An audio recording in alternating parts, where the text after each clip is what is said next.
Creative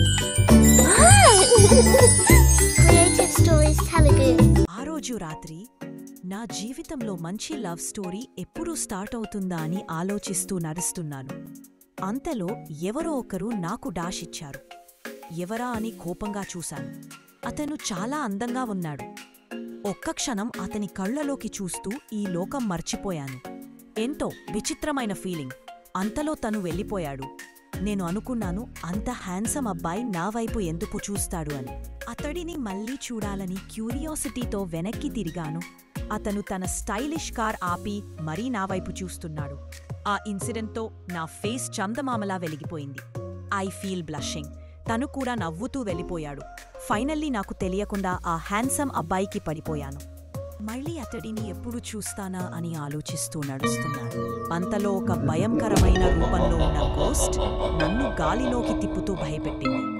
ఆ పెద్ద గాలి నుండి తప్పించుకొని ఒక బిల్డింగ్లోకి వెళ్ళాను. అక్కడికి కూడా ఆ గోస్ట్ వచ్చేసింది. నన్ను చిన్న బొమ్మలా చేసి ఆడుకుంది.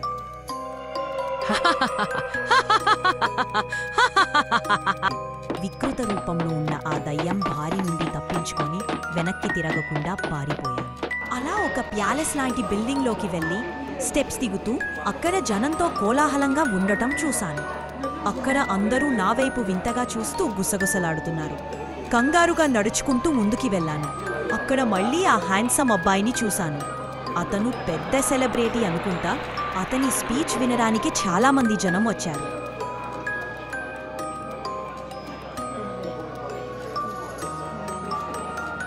అతడిని కలవాలని ఎంతో ప్రయత్నించాను. కాని అతను నన్ను చూడకుండానే హడావిడిగా వెళ్ళిపోయాడు. చాలా బాధగా అనిపించింది.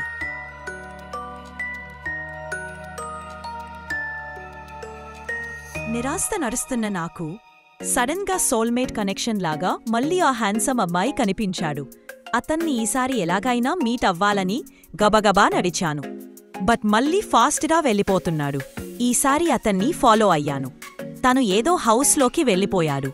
నేను వెళ్ళబోతుండగా ఒక అమ్మాయి నన్ను అడ్డుకుంది. ఏయ్, వెళ్ళిపో. ఎక్కడికి దూసుకొని వస్తున్నావు? పో, వెళ్ళు. Get out. తనని మళ్ళీ కలవలేకపోవడం చాలా బాధగా అనిపించింది. అవమానంగా ఫీల్ అయ్యాను. ఎన్నో ఫ్యామిలీ ప్రాబ్లమ్స్తో చిక్కుకుపోయిన నాకు తన పరిచయం స్ట్రెస్ బస్టర్లా అనిపించింది. మా ఇద్దరి మధ్య పరిచయం లేదు, కాని తనని చూసినప్పుడల్లా ఏదో మిస్ అవుతున్న ఫీలింగ్ వస్తుంది. కొన్ని రోజుల తర్వాత నా ఫ్రెండ్తో బయటకు వచ్చాను. అకస్మాత్తుగా జనం అందరూ పెద్ద పెద్దగా అరుస్తున్నారు, స్టార్ స్టార్ అని. ఎవరి కోసమా అని చూస్తే పెద్ద కార్లో హ్యాండ్సమ్ అబ్బాయి వస్తున్నాడు. అస్సలు ఊహించలేదు మళ్ళీ అతన్ని చూస్తా అని. జనం బాగా ఉండడం వల్ల అతను సరిగ్గా కనిపించలేదు. నా ఫ్రెండ్తో కలిసి ఆ కార్ని ఫాలో అవుతూ వెళ్ళాం. అప్పటికే చీకటి పడింది. ఆ హ్యాండ్సమ్ అబ్బాయి బాగా కనపడాలి అని జనంతో నిండి ఉన్న ఎత్తైన బిల్డింగ్ ఎక్కి చూశాము. అతను నాకు కొంత దూరంలోనే ఉన్నాడు. తన ఫ్యాన్స్కి అభివాదం చేశాడు. అంతలో తను నా వైపే చూస్తున్నాడు. తను నన్ను ఎంతో మిస్ అవుతున్నట్టుగా ప్రేమగా చూస్తున్నాడు. ఒక ఫెయిరీటేల్లా అనిపించింది. మళ్ళీ చివరిలో స్మైల్ ఇస్తూ వెళ్ళిపోయాడు.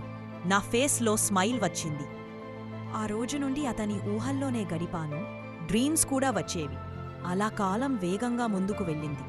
బట్ తన ఆచూకీ లేదు. నాకు మళ్ళీ అతను ఎక్కడే ఎదురుపడలేదు. అతని కోసం ఎదురు చూస్తూ చీకటిలో మిగిలిపోయాను. నా ఫ్రెండ్స్ అందరూ మ్యారేజెస్ చేసుకొని సెటిల్ అవుతున్నారు. కాని నేను ఒంటరిగా మిగిలిపోయాను. అకస్మాత్తుగా వాతావరణం మారిపోయింది. భయంకరమైన ఉరుములు మెరుపులతో కూడిన వర్షం. ఆ దెయ్యం మళ్ళీ వచ్చింది.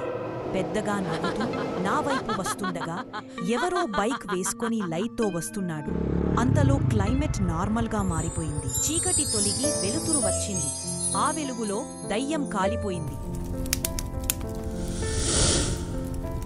నన్ను ఆ దయ్యం బారి నుండి కాపాడి నా జీవితంలో చీకట్లని తరిమి వెలుగులు నింపిన వ్యక్తి ఎవరా అని చూస్తే తను ఎవరో కాదు, ఆ హ్యాండ్సమ్ అబ్బాయి. అతను నా దగ్గరికి వచ్చి ప్రపోజ్ చేశాడు. నన్ను పెళ్లి చేసుకుంటావా అని అడిగాడు. నా ఆనందానికి అవధులు లేవు. ఆశ్చర్యపోయాను. సంతోషంగా తన ప్రపోజల్ని యాక్సెప్ట్ చేశాను. తను నా చెయ్యి పట్టుకుని తన బైక్ మీద తనతో తీసుకొని వెళ్ళాడు. నా డ్రీమ్ నెరవేరింది. ఆకాశంలో స్టార్స్ మా జంటను దీవిస్తున్నాయి అన్నట్లు మెరిసిపోతున్నాయి. చల్లటి గాలి ఎంతో ఆనందాన్నిస్తుంది. అతను ఒక అందమైన ప్లేస్కి తీసుకువెళ్ళాడు. అక్కడ చాలా అందంగా ఉంది. అక్కడ ఒక అందమైన బెంచ్ ఉంది. ఆ బెంచ్ మీద కూర్చున్నాం, చాలాసేపు మాట్లాడుకున్నాం. నా ఫ్యామిలీ స్ట్రగుల్స్, ప్రాబ్లమ్స్ అన్నిటినీ తనతో చెప్పుకున్నాను. అల్లలో నీళ్లు తిరిగాయి. అతను వెంటనే నా కన్నీళ్లు తుడిచి, నేను నిన్ను ప్రేమిస్తున్నాను, నాకు అర్థమయ్యింది, ఇంక బాధపడకు, నిన్ను బాగా చూసుకుంటాను అని నాకు ప్రేమతో చెప్పాడు. అలా నా డ్రీమ్ బాయ్ ని మీట్ అయ్యాను. It's my fairy tale dream love story. Do you liked my video? Please like, share, and subscribe. Thanks for watching.